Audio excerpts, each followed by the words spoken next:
Bonjour Madame, Monsieur, bienvenue dans ce journal. Une deuxième centrale solaire photovoltaïque bientôt disponible à Illoulofin dans la commune de Pobet. La remise de site et le lancement des travaux ont eu lieu hier. Vous aurez le compte rendu de Clémence Tonoucoin. Fraude dans des stations-service au Bénin. L'Agence nationale de normalisation et de métrologie a épinglé quelques-unes de ces stations.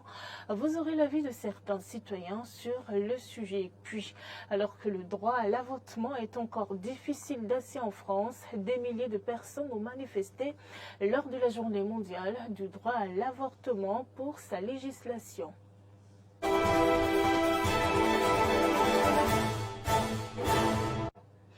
Le secrétaire d'État à l'énergie a procédé hier à la remise de sites et au lancement des travaux de construction de la deuxième centrale solaire photovoltaïque d'Illoulofin dans la commune de Pobet. Cette infrastructure va permettre au Bénin d'accroître sa capacité de production énergétique. Retrouvons Clémence Tonoucoin pour le compte rendu.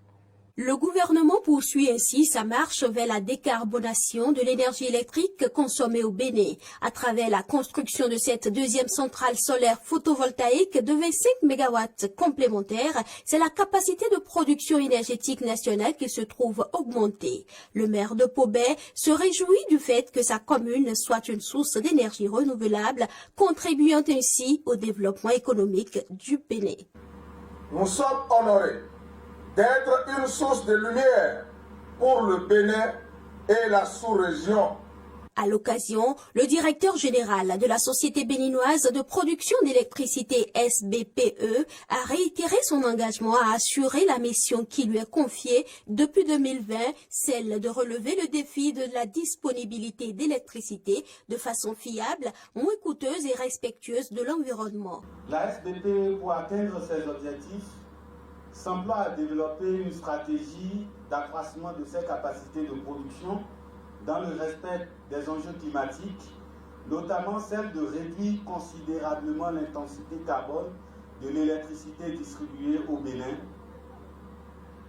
pour garantir à l'avenir et aux nouvelles générations un bien-être dans un environnement éco-citoyen assez responsable.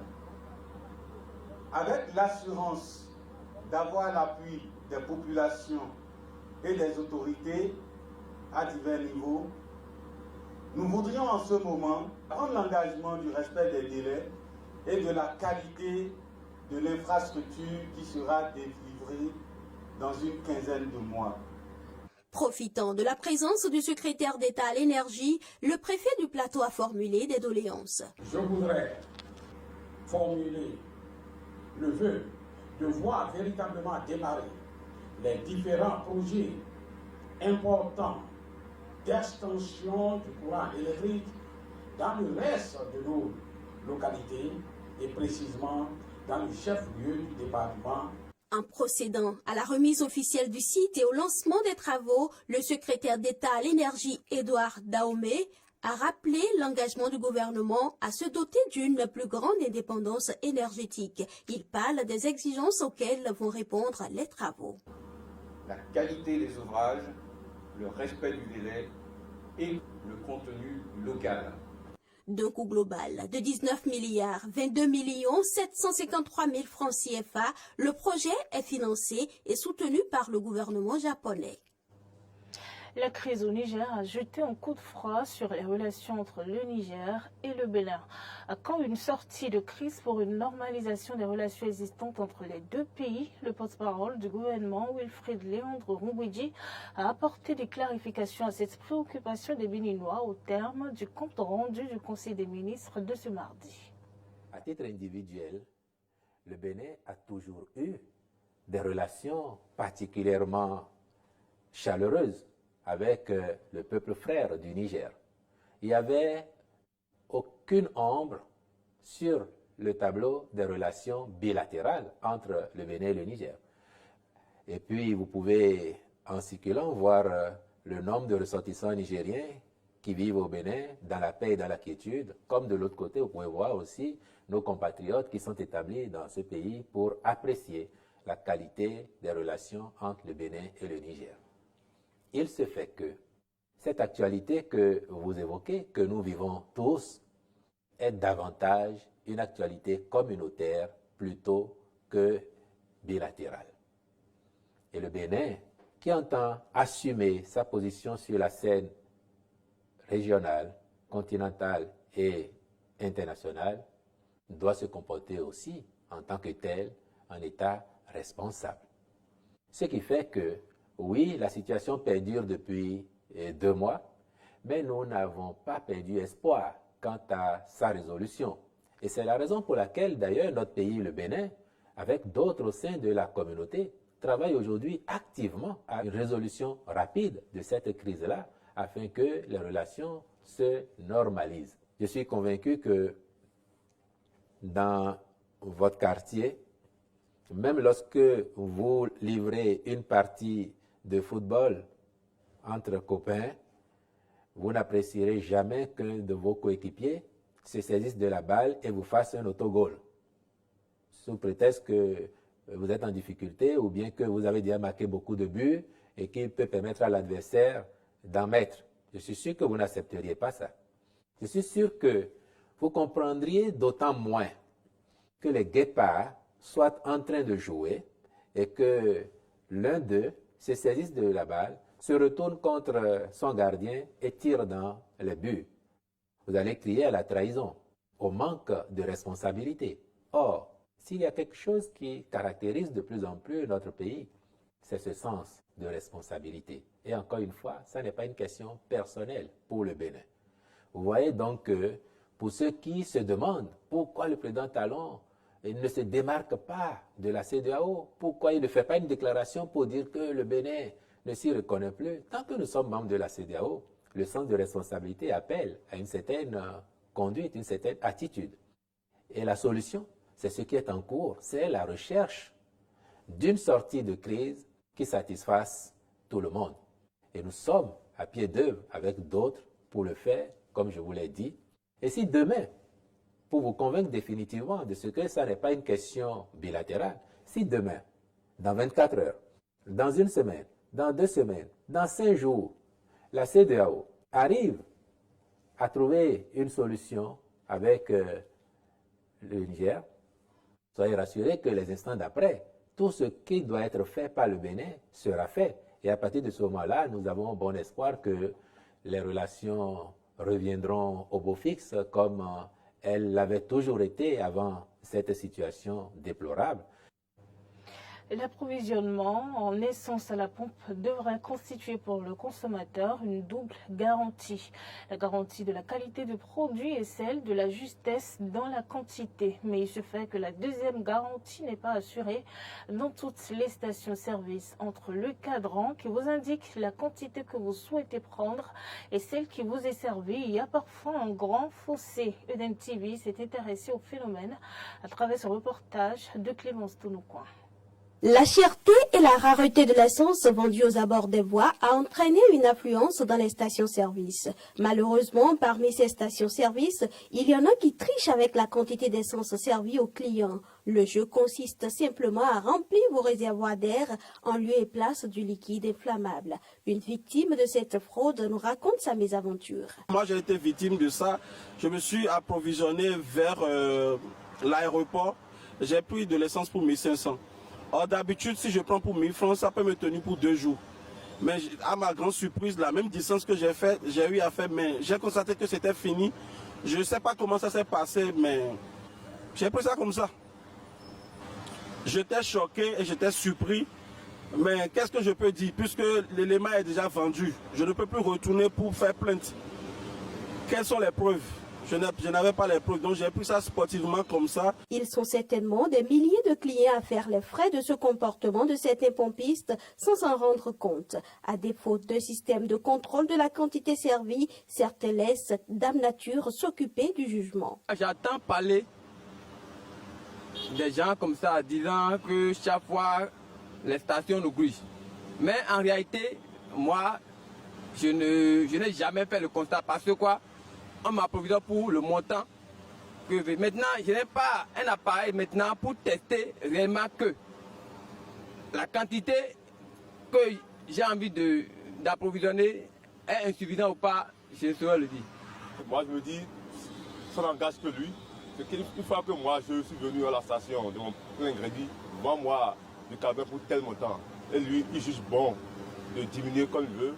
On dit que la nature ne fait rien gratuitement.